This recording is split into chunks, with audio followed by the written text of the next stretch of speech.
Welcome to Inside the Skev, and I'm your host, Aaron Masliansky. Today, we have a return guest, Fritz Kaegi. He's the Cook County Assessor, and we're going to talk today a lot about the upcoming election that he's going to be going through and what the assessor's office does. And there's been a lot in the news, and we certainly want to get into everything here. And an incredibly important topic, I think, for many of the listeners. For me in real estate, I've been telling some people about this upcoming conversation, and I actually I'm in the middle of a transaction right now, and we're talking about taxes and how to prorate them. And the attorney who I was working with, she's like, "You've got to ask him, some different types of things." So we're going to get into that. We're going to get everyone's questions answered here today. But before we do that, if you could just tell us a little bit about what is the role of the assessor, to remind everybody about what you do. Sure. The assessor, at its most basic level, we estimate the value of real estate, each and every parcel, and then we put on exemptions. But important question to answer is why? Why do we do this?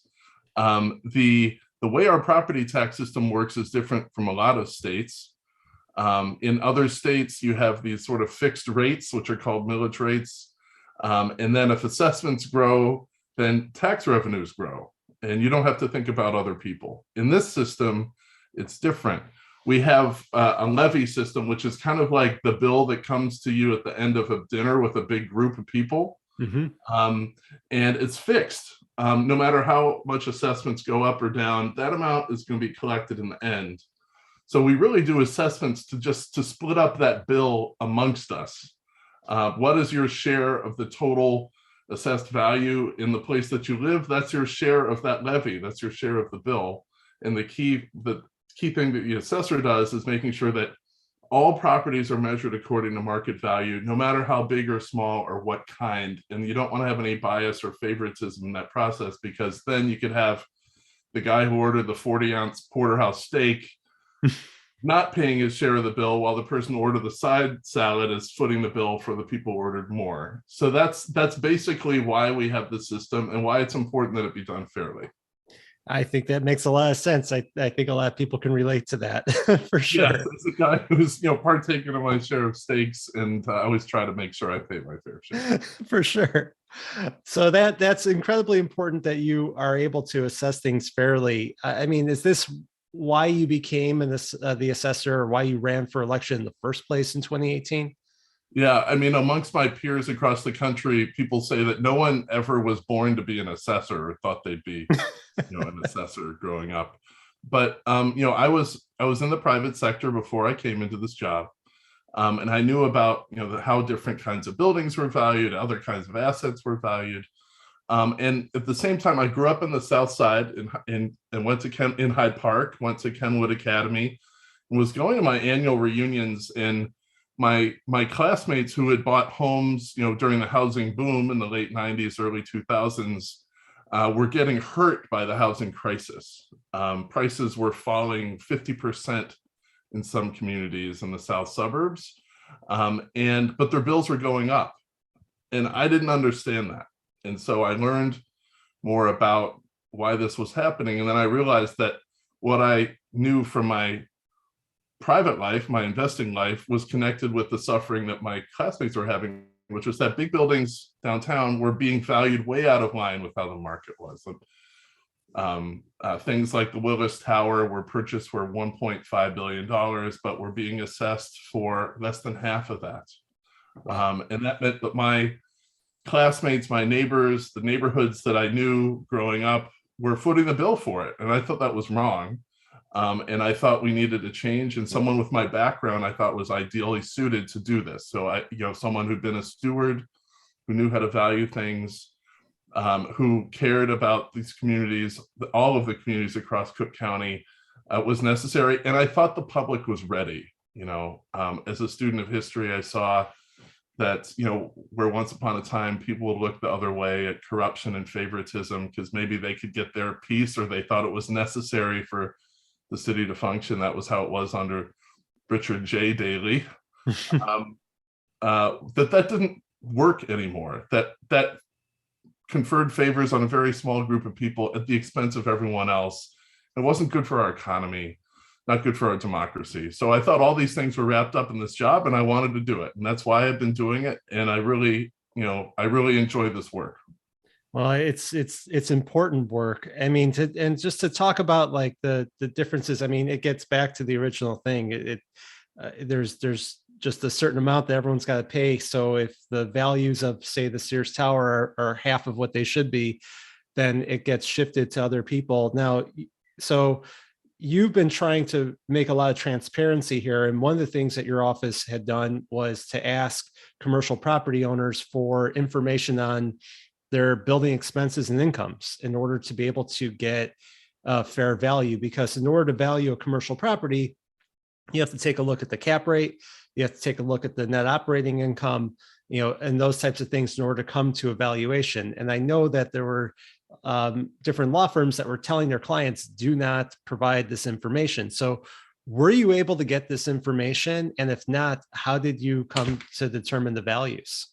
Sure. So what I'd compare this to is, imagine if the IRS collected income taxes based on what they thought you earned without having any data. Do we really want to have a property tax system that works that way? Because our peers in the rest of the country, in places like New York and Boston and Washington, D.C., they have a good system where commercial properties submit annually basic information about their rent, costs, occupancy, so that the whole system is accurately and predictably and transparently estimating the values of commercial properties, which are all very different. I mean, the variety of properties that we have, and think of the differences between a big office building and a bowling alley and a warehouse and a factory. These are all very different. And some of these things, if you have good data, you'll do a better job at it. So we had a bill in Springfield, which was basically about adopting this framework that's used in other places that people in the real estate industry think are good things to have. Those places have healthy real estate markets. And we would have done it on an anonymized basis. Our bill passed out of the Senate, but was blocked by opposition from big building owners and tax lawyers in the House. That was back in 2019. So what we did is we said, okay, what we're going to do is we're going to send out forms that you have to fill out when you appeal anyway about those things, income, expense, vacancy, but we'll send it to every commercial property owner before we send out assessments, so that then they could get this data to us before we do the assessing. And then the assessment starts out with better data, most likely will save people money. What we've seen is smart investors and some small businesses who've had a chance to hear the case that we're making doing this. But a lot of tax lawyers, they make more money the more broken the system is. They are telling their clients, don't fill it out. Right. But when they appeal, they have to fill it out. So we had single-digit percentage participation in this program. It's called the RPI program. We've been doing it for 2 years now. This year is the first year that commercial property owners in the north suburbs will be getting it. And we really encourage people to fill it out because it's really the form that saves you money. Big investors like Brookfield, one of the biggest real estate investors in the world, they're doing this. It really helped them to be able to tell us how much Water Tower was suffering from vacancy and rent concessions and higher costs from security. Imagine, how if we don't have that data, how it could skew things for smaller commercial properties. And if they just get that information to us, we'll do a better job. It won't frustrate you. It'll save you money. So why not do it? Right. And I think that part of like you said, it's twofold of why not to give the information, why they are recommending it. One, it scares the clients to be able to provide that information because they think it's going to be used to hurt them. But on the other hand, the attorneys they get a share of the amount that they're able to save on an appeal. So it's better to do that on the appeal for them and at the end of the day. But if everyone gave the information, you'd have clear data. You're trying to build transparency. Yeah. through that. I mean, I was looking at your website. I mean, one of the question is, do I need a real estate attorney to appeal my taxes? And in the past, before you were there, I tried to appeal myself and nothing happened. I hired somebody and then I got a reduction.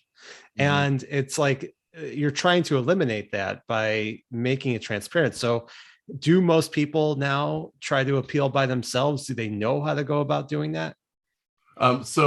First of all, you don't need to hire a lawyer to appeal. You don't need to pay any fee to appeal. It's free. We created online appeals, so it really takes 5 minutes. You can do it from your phone. We look at your, and you don't have to provide your own comps. You don't have to do your own research, because we look at it in 6 or 7 different ways. We give you the benefit of the doubt on the one that's the most favorable when you appeal, and that helps you save your own money. And you are what we remind people is that you are the expert on your own home. No one knows more about your home than you do, so why would you bring in a lawyer? So what we've seen is appeals are on the decline for the last 3 years, each of the last 3 years. And in Chicago, this most recent year, they're down about 28% from where they were 3 years ago. We think that's because the assessments are coming in more accurately. People have had a lot of time to wait to do their appeal. And it's been easier than ever. So that's the overall decline. Now, I can't really tell you if there's been a trend of more people doing it themselves versus through lawyers. I would wish that were so, but actually, it seems like people doing the appeals themselves has declined a little bit more than people using lawyers. I'm not sure what that shows us. I mean, accessibility has been remarkable. I mean, we're more accessible than ever. But that's what the data shows us. We're just we think it takes a while to change behavior and culture in a system where, there's like folklore that's been handed down from person to person. Many people have stories just like you, Aaron, about you're doing it yourself under the Barrios administration didn't work, so you should hire a guy. I mean, my father, who passed away earlier this year, but he said that when I was of the age to buy a house, as he sort of tried to break it down for me, said that, look, you're going to get this assessment in the mail where you're thinking you're getting a good deal because it's way lower than its market value, but you're actually being screwed, because if you don't hire some guy to appeal it, everyone else is doing this, and so you better do it. And like, you'll get all these things in the mail they sort of sound like a come on, but you might as well do one of them. And a lot of people sort of took on that culture and feel like they had a guy to help them get a special, and like that's the culture we're trying to change. That make it transparent, make it a level playing field for everyone. No one can trade on their access. Actually, on commercial appeals, it's anonymous. Our analysts don't see the identity of lawyers. All they see is the data. And so it really comes down to data for us. We're trying to push that in that direction. That's really important. Yeah, and we remind people like that RPI form where commercial property owners can submit their data before we send out the assessment. We know people will avail themselves of every opportunity to appeal at our office, at the Board of Review, elsewhere. Why not just start out at a better level? Because that's what a lot of lawyers set their fees off of, is that initial assessment that we send out. Why not start at a lower level where you've incorporated, we're incorporating all the data you give us, and you can decide what information you're giving us. So why not do that? Right. And I think also one of the things that people need to be aware of is like the exemptions that you could get. So if you're a homeowner and you live in the property, you can get a homeowner's exemption if it's your principal residence, or a senior exemption. And one of my clients, I always take a look at the taxes when I go to list a property. And I noticed that they weren't getting a homeowner's exemption. I said, hey guys, why didn't you get this? They're like, oh, we didn't know about it. So I said, why don't you file for a certificate of error and then file for your exemption? And they got a check for about $4,000 because of all the years that they weren't getting the exemption. And they're very, very grateful for me to mention this to them. But I think it's important that people take advantage of things that are due to them as well. Absolutely, Aaron. About 30% of homeowners don't have the homeowner's exemption. Now, some people, it might be because it's a second residence, or maybe because an institutional investor owns the homes. This is happening more and more now, but most people if you can qualify for it, you should get it because it saves you money automatically. And you're right, you can file for a certificate of error if you should have had it, but you didn't have it. You can look back up to 4 years. Yeah. And so you can be refunded $4,000 if you haven't had it. And then going forward, you'll be saving $1,000 a year. So then that's something that the state creates that everyone gets regardless of your income, as long as it's your principal residence. So go for it. We advise everyone to do this. We really want to reach into the real estate brokerage community to make sure that, because you can help raise awareness of this too. One of the things I like to recommend is if you have now, these are kind of going out of date, but if you have a Christmas list or a holiday list where you send a card at New Year's, go through your list. See if your friends in Cook County have their exemptions, and tell them about it and say, hey, I see you don't have a homeowner's exemption. You could save $1,000 a year and get a $4,000 check for the taxes that you overpaid. That's a pretty good holiday gift. We do actually, I do send out e-blasts for people to remind them to file for their exemption. It's a great thing. Here at Dreamtown, the marketing department puts together these e-blast to go out, and it links back to the assessor's website so you can file for it. So it's a great idea. It's a great way to bring awareness to it. Especially for the seniors in your life, because their seniors can qualify for the senior homeowners exemption.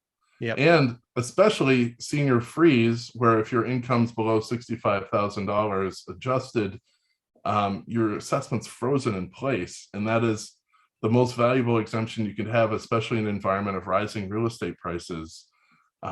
You benefit from the increasing value of your home, but your taxes are held in place, and that can prevent people from being priced out. And it is an amazing benefit that the state has created that people should be going for. So for the seniors in your life, look out for them, look through that list, do a little bit of research, and tell them, and they'll be glad that you did.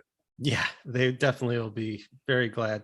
Now, one of my clients had a question about that she had to reapply for the homeowner's exemption, and the online application, the paper form were different, but isn't it now where you don't have to reapply every time? I mean, maybe this changed since she purchased, but. Well, for the homeowner's exemption, it should renew automatically every year. If it didn't, there are a couple isolated cases for why that might have happened. We might think that you might have another resident somewhere else. Sometimes it happens in refinancings. But you can do this online. You don't have to leave your house. For folks who live up in the Skev, we have a branch office where you can make an online appointment and come in if you want to go in and submit paperwork. But you can do this all online, and you should. We're trying to make it easy for you. We're trying to phase out paper forms because, if you can imagine, during COVID, we had people working remotely. We didn't want to have paper floating around and being distributed. We're trying to save everyone money. You can submit paper forms, but we're trying to, de-emphasize that. But you do get them in the mail if you don't have them, so you can fill out the form, send it back, and we'll process it. Okay, that's really important for people to know. And one of the things too is, as I'm doing transactions right now, and we're trying to figure out, because the way that taxes work in Cook County is that they're in arrears. So the 2020 bill is what we have now, and then the 2021 bill will come out, and we're trying to figure out what kind of credit should the seller give to the buyer for the amount of time that they've owned the property in the year. So, for instance, I'm on a transaction right now. Client's buying a condo in city of Chicago, and we see that the new value is in. So we want to do the proration based on the new value, but we don't know what the tax rates are, because the tax bill is not just, your assessed value goes up and automatically your tax bill goes up. It depends on what the rates are. Some, like we were talking about before a little bit. So do you think that the rates are going to, from what you hear, are they going to stay the same or very similar, or are they going to go down potentially? Rates should definitely fall. So when we've reassessed the north suburbs and the south suburbs, the assessed value base grew in these communities. And because the levy is only growing a couple percentage points. You have a levy that's only a little bit bigger, but you have a base that's much bigger. And so that creates a rate that's lower. We definitely expect a lower rate in Chicago because Chicago's base grew 31%. Wow, that's amazing. Yes. And homeowners' share of the burden is down 9 percentage points. So even if the levy is growing a little bit, that means, the vast majority of Chicago homeowners are in line to have a lower tax bill next year by a couple percentage points. It depends on how much the board review revises the base. Yeah. If the past pattern continues, they will probably make the biggest reductions on the biggest buildings downtown. But in many places, still, the base has grown after they have made the revisions to our assessments, and that has led to lower rates. So we expect that to happen in Chicago again. And is the equalization factor also going to stay the same? Well, the equalization factor is just a plug of the things that I just told you about. Okay, that's the rate. Okay. Yeah. So don't worry about the equalization factor. Just what you should do is follow what is the base in Chicago doing versus the property that you've looked at. So if the condo's value is up 10% while the base is up 31%, it's going to have a lower share of the burden and it's going to have a lower bill. We don't know how much lower because that depends on the board review. It also depends on our taxing bodies deciding how much money they need. Wow. Well, that's really important information. Jennifer, I asked the question and here's your answer. Okay, so there you go. Now, you can figure out how you negotiate this and who gets the upside from any savings. But yeah, well, thank you for try to make this as easy as possible for everyone. Let's take a quick break to hear from our supporters. When I need support with Apple products, I call Lappin Systems. Lappin is the Skev's most experienced Apple certified specialist. They've been around since 1995, so they know what they're doing. They have convenient locations in Evanston, Lincoln Park, and can meet you anywhere in the Chicagoland area. Lappin is your best choice for repairs, networks, upgrades, and so much more. Skip the hassle of the Apple Store and call them at 312-328-9945 or visit their website, lappin.com. That's LAPIN.com.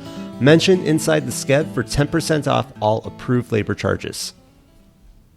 Moving day is a happy day, but how can you be sure all of your stuff will get to the new place in the same condition they left the old place? Upgrade your experience to First Class Moving and Storage. You'll get a team of professionals who treat all of your belongings with care and have the right tools to make the job go smoothly. They even offer a full packing service. Upgrade to First Class Moving and Storage. They're local and independently owned. For more info, visit the website at firstclassmovers.com. That's the number 1, stclassmovers.com. Hi, I'm Aaron Masliansky, longtime Skokie and Evanston resident, host of Inside the Skev, and local real estate expert.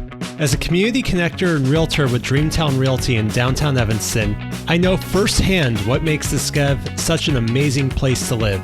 When I'm helping my clients buy and sell properties inside of the Skev or out, I'm doing it with the best technology and support team behind me at Dreamtown. During the pandemic, I've been able to help my clients seamlessly stay on track with their home search. From immersive 3D Matterport tours, professional photos, to virtual open houses, my clients can find their homes safely and comfortably, and even from their couch. When you're ready to make a move, know that I'll be here to help. You can always find out more about me at skevinston.com/real estate. Again, that's skevinston.com/real estate, or email me at aaron@skevinston.com. And one of the things, though, that I've seen in the news is about when the bill is going to be coming out for 2021. And it looks like usually it comes out in the summer, but it may be coming out a little bit later. What's the latest on that? Yeah, bills will come out in the fourth quarter. We expect them to be due by the end of the year. The reason why is that, first of all, COVID has led to many things being delayed, including the elections this year, which are happening in June rather than in March. And so we put in place a new computer system as well.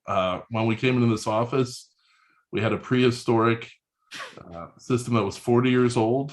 I don't know how old you are, Aaron, but it was put in place when I was playing at Atari as a kid. Yeah. I wasn't even in middle school yet. And my data scientists weren't even born yet. who work in my office. And, you know, we would be embarrassed to carry around a 5-year-old phone. Imagine the limitations of a 40-year-old computer system on America's largest property tax system. And so the county paid for this system back in 2015, but my predecessor never put it into place and got the ball rolling for the county. We did. We've been installing it over 2 years. That's what allowed online appeals and online exemptions applications to happen. And then we put in place a new system last year. It takes a couple months to make sure all the data transferred, to train people, to troubleshoot. So that's why the bills are a few months late, but this is something that had to be done. If we didn't do it this year, we would have had to do it next year. And it's not good when a couple of elderly people are the only people who know what the old system did. So consider it a rickety bridge that's been replaced by a new bridge, and it's making us all better off. And, you know, it's not, I don't think most people are too sad about getting their bills a few months late. But it will come out. I mean, it's important that it comes out in 2022, just in terms of people's income tax, but it'll happen. Yes. It'll be fourth quarter. Yeah, we're confident that it will. Okay, that's really important. So, and then one other, and I want to get to the election, but one other question somebody had, and I did ask these questions on social media, so I want to honor everyone's questions. And one question I have here is, if taxes are based on market value, why does the age and square footage trump market value? The age and square footage does not take condition into account. Is that accurate?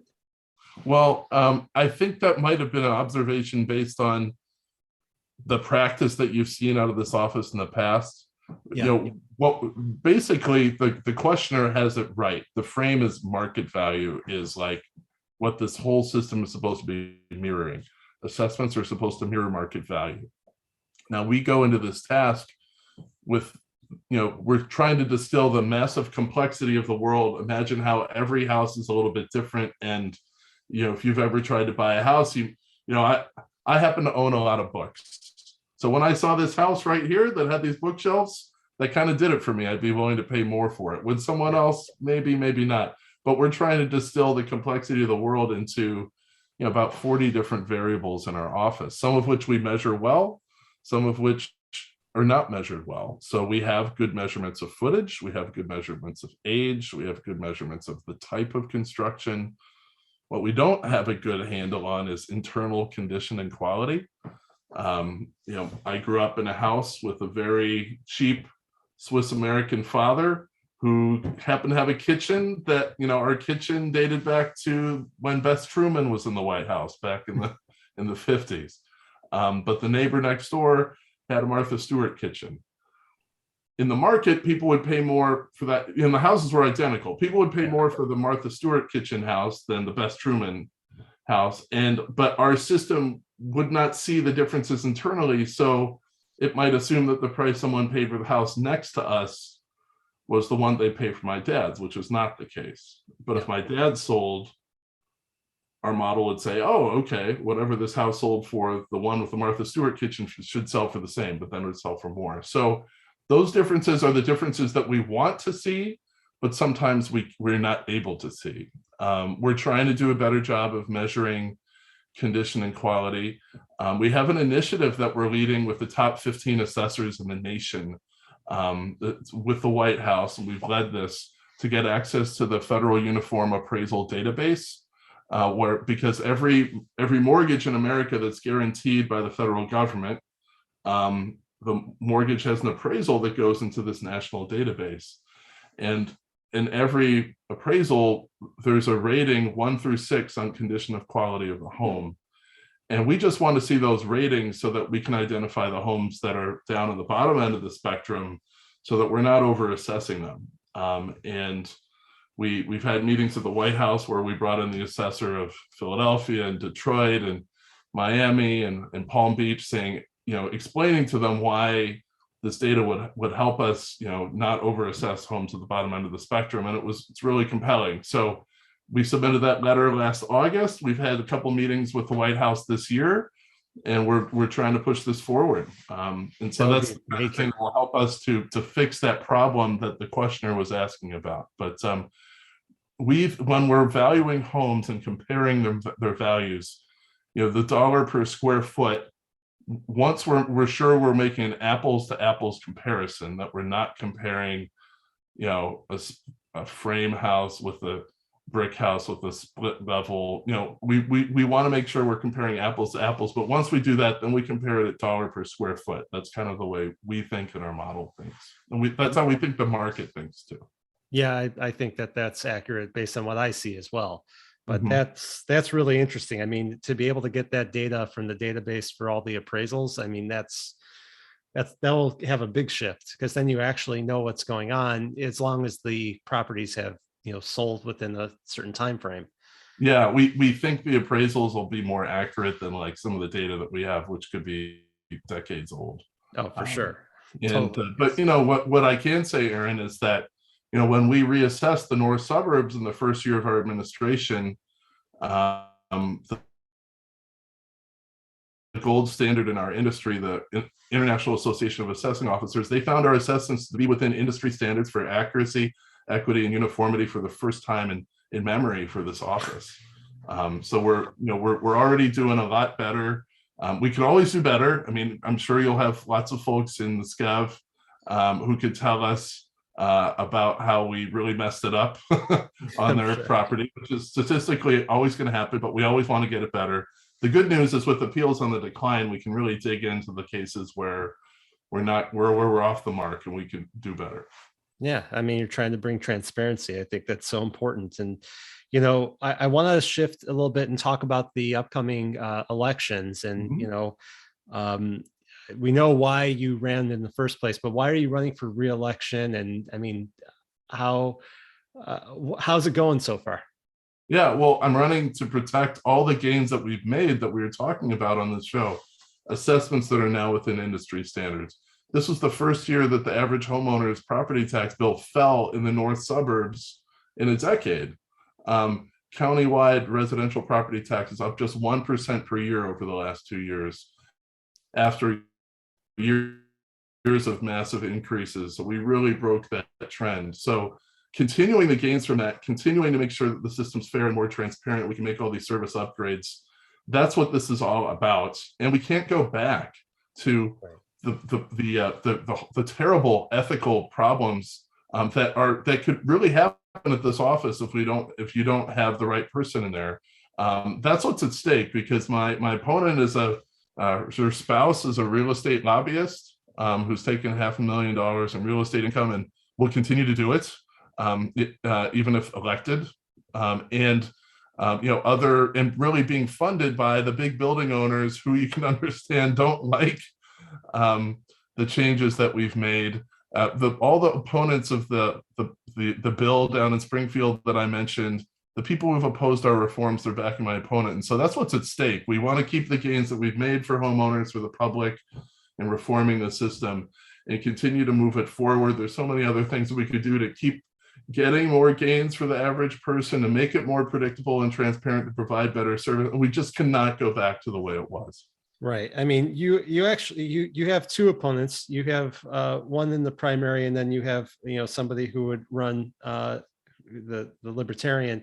I mean, do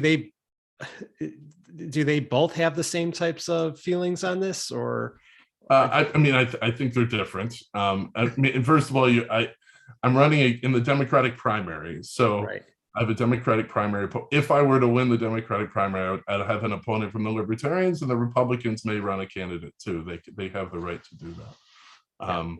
But in the Democratic primary, it's a real clear choice between the progressive, the person who's brought this reform, the person who I've got the support of County President Preckwinkle, virtually all of the commissioners, 12 members of our congressional delegation, all the people who represent the Skev, including Jan Schakowsky and Commissioner Suffredin, the new incoming commissioner, Josina Merida, not to mention the mayors of Evanston and Skokie, and your representatives and senators. So the folks who know, the folks who can see our work, the folks who've been working with in Springfield at the county, they like what we're doing. They want to see it again. Third parties like the Tribune and today the Daily Herald also endorsing us. And I think everyone agrees we cannot go back to the favoritism that really stuck average people and small businesses with the tax bills of the wealthiest big building owners. We just cannot go back to that. Yeah, I mean, I know that your opponent talks about lack of transparency and things like that, but everything that we've talked about is about making things transparent. So is there any basis in what she says? There's gaslighting there because look, you used to have to get a FOIA to even get access to the models that we had, and people had to sue to get access to the models. We publish the models without you don't need to file a FOIA. It's all on an open source platform where people can see the modeling code. They can run it on their laptop if they want to. You can see where things are landing. That's how we've done on the residential side, and that's more transparency than any other office of our kind in America. We don't know any other office that does more than that, where the actual modeling code is out there. And on the commercial side, you can now see, every commercial parcel owner can see how we value their property, can see the model, can see what things we assumed about the rent and occupancy and expenses. Again, we don't know any other assessor's office in America that provides that much transparency. So we've really changed the whole state of play in this office. And if you don't want to take my word for it, we're winning awards for it from the National Association of Counties and the International Association of Assessing Officers. And those dashboards, we have dashboards available where people can do all sorts of research about neighborhoods and what the tax base looks like there and how different kinds of properties have had their assessments increasing or decreasing. We show where we're getting our data from. We have an annual meeting with investors at our Market Analyst Day. We publish, in the North Suburbs, we published the North Suburban Reassessment Report where we showed all our sources and how they compare. I mean, this is extraordinary transparency. Yeah. And I mean, even coming on here and talking about this, I think is, speaking to the local audience. I find that to be another way to outreach and for the public to know what's going on.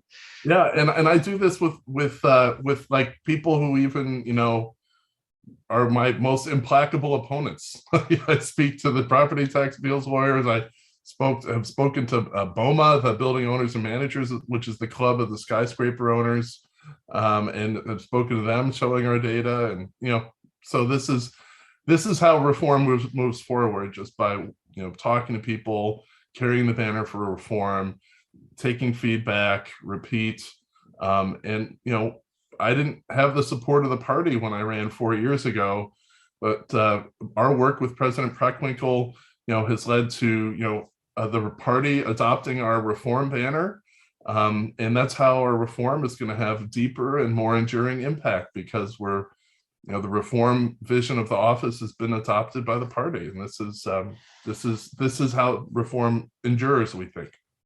I hope so. I mean, I think it's important. And I think, some of the arguments that people have had is that the taxes have gone up a lot for commercial or this or that, which may or may not be true depending on the property. But by installing a transparent system where you could know what to expect, what your property taxes are going to be, actually makes it easier for people to buy and sell real estate, because they'll know what to expect and what your expenses are going to be as they go on.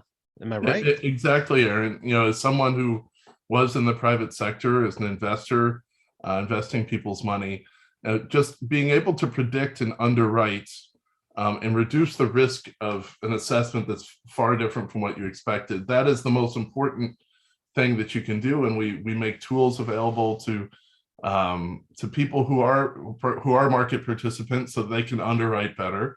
And that is really the key. And especially for new development, people who are building a new building, they have far more predictability about where assessments will go and how their building will be assessed than they ever had before, when it was a total black box. And so this is why, I think people have been surprised at how robust construction activity still is, and how robust building acquisition activity is. In Chicago, we just had the second $1 billion transaction in the history of the city earlier this year with the Bank of America building, where if you read Crane's Chicago Business, the headlines are filled with headlines about robust activity in apartments and warehouses and cold storage and data centers and industrial.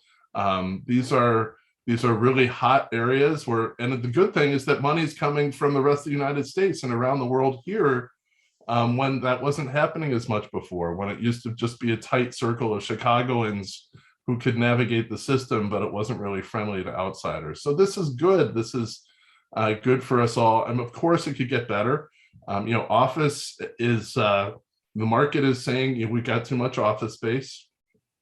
There's a lot of vacancy. But I'm sure that, all the powerful things that, support urban areas and global cities like Chicago that have, been, very broad trends going on for decades, that is going to come back now that COVID is starting to recede in importance and people are becoming more normalized. I think those basic, undergirdings of the market will come back and we'll start seeing office space filled up. Crain's had a terrific headline just a couple of weeks ago, which was Chicago was the best performing commercial real estate market among the top 20 global cities last year. That's pretty amazing. It's pretty amazing. I mean, and also it's like, part of the work that I do, I'm the chairman of the Global Real Estate Council at the Chicago Association of Realtors. And they're, we work to try to bring people here into Chicago in addition to making connections around the world. But there's so many different things of why people want to invest here, just like you're saying. I mean, it's, it's really about the transportation network that we have here and the connection. Oh, yeah. I mean, so in my old job, I invested around the world, would go to 40 different countries. It was a huge asset to be based in Chicago because you could fly direct to a couple different cities in Japan, to Seoul, to several different cities in China. You could fly direct to Delhi, India, and all these European cities, to Latin America, to Buenos Aires and Sao Paulo. And not to mention peerless connections across America. It is a real disadvantage if you've ever tried to live in a medium-sized city, much less a small one, to try to travel, to have nonstop travel, especially with weather disrupting transportation at the drop of a hat. It's really good to be based in Chicago. Yeah, I was even reading an article, I think it was in the Wall Street Journal, about how small or mid-sized cities are getting a lot less flights than they used to pre-pandemic. Yeah. And if you want to fly to big cities, that's where you have options, but the smaller, you're at a disadvantage. And I know a lot of people have moved out of larger cities over the past couple of years with the pandemic, but you can totally see people coming back. I have people calling me from around the world looking to get places to live in Chicago because of the things that we're talking about as well. So I think that, the transparency is important and there is a lot of demand. I mean, you said even the values have gone up for real estate by 31% over the past 3 years, was it? Or that's how much the base has gone up in Chicago. Some of that is market action. Some of that is having been very undervalued before. Okay. So that's a little bit of both, but we're seeing in the residential market, we see over the 3-year period values being up, in the neighborhood of 15-20%, which is pretty great. And that may be leveling off a little bit with the pandemic, but there is a lot of demand. I mean, I know you see up in the north suburbs, if you put a house on the market, man, it sells pretty quickly, doesn't it? Yeah, you better be quick for sure. Yeah. So with this election, I mean, you talked a little bit about where you think things would go if your opponent were to win, but if you win, what do you foresee in the next years of your term? Well, so one of the things to note is that there's a natural lag in terms of seeing the impact of what we do. So Chicagoans, they're the average, the median residential homeowner in Chicago, they did see their bill go down in Chicago last year. That happened because homeowners' share of the burden fell 1 percentage point in Chicago as a result of our COVID adjustments. But with our reassessment of Chicago in 21, homeowners' share of the burden is now down 9 percentage points. So that means somewhere on the order of $600 million a year staying in the neighborhoods every year as a result of that reassessment. Assuming board of review doesn't make changes, for every percentage point that they give back to commercial owners, that'll be like $70 million. That's not in the neighborhoods, but still, that is a lot of money staying in the neighborhoods every year that Chicagoans have not seen yet. Only starts to happen, when the bills go out in the fourth quarter. So that's an example of how Chicagoans, they helped put me in office 4 years ago. Only at the end of 22 do they see the biggest financial, impact of that. So that's something to remember. Now we'll have our second chance to reassess Cook County. And I think, when we reassessed the north suburbs, we were within industry standards last time. We did see the board of review making pretty big revisions, so homeowners didn't keep all of the gains that they should have. We're, stepping up our activity in terms of the amount of data that we provide, our IT, our work with them, and making sure that they have the best evidence coming from us. We hope and expect that homeowners will be keeping more of the gains as we reassess again, and also making sure that small businesses are assessed better with better data. That's something that we've definitely worked hard with. The RPI, this will be the first time that businesses have that ability to provide information about their properties before we assess them. We encourage everyone watching to do this now. Commercial properties should be submitting those RPI forms. There will be also lots of service gains. Now that we replaced the IT backbone, the main system of record of the office, now there are all sorts of things that we can deliver to you. So just a few months ago, we made available all our commercial models. We think there are lots of things more that can be done there, putting building permit information out there. We think we can now reach more of those people who don't have those homeowners exemptions and make sure they're getting them. We can add all sorts of other new services and data dashboards to help with economic development. Those are some of the things that we think we can deliver on in the second term. We'd really love to have this initiative that we have with the White House and the federal government to move forward to. Well, that's important. I mean, you got a lot of good things planned, and I wish you a lot of luck with this. I mean, so this whole political process, though, I mean, you were in the private sector before, and now you've won an election. You're going through a re-election. I mean, do you enjoy this process? Has anything been surprising to you? Well, I mean, actually, in a world where democracy is really hurting, I mean, if you just look around the world and even in our own country, democracy has been hurting. This has been a case where democracy is what brought the change. If we didn't have, a democratic election for assessor, and the system had been so messed up as it was before, we never would have been able to change it. And so I feel like I'm living a purposeful life, way more purposeful than I was when I was managing money. I mean, I liked it. It was interesting. I worked with good people, and we helped people to save for retirement and college, which was great. But I like the wider scope and impact that we can have on a problem that really affected Cook County for such a long time.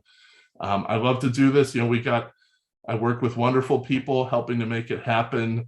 I like how the work that we do crosses with 132 mayors in Cook County, all the different school districts, helps with economic development.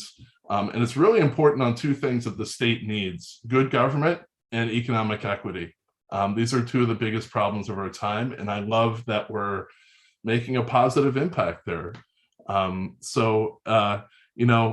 What I did not have in my old job was, the thought that there are all these enemies out there trying to undo our work. That is something a little bit different. But I don't know if you've seen our ads on TV.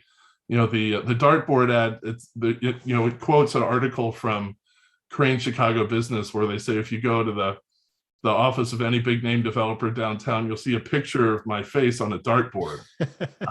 And it's a reminder that there are people out there who want to stick you with their tax bill again, and that's why they're funding my opponent. And we remind people that I take the hits so you don't have to. That's my job. Like, taking criticism for this means the assessor is doing his job.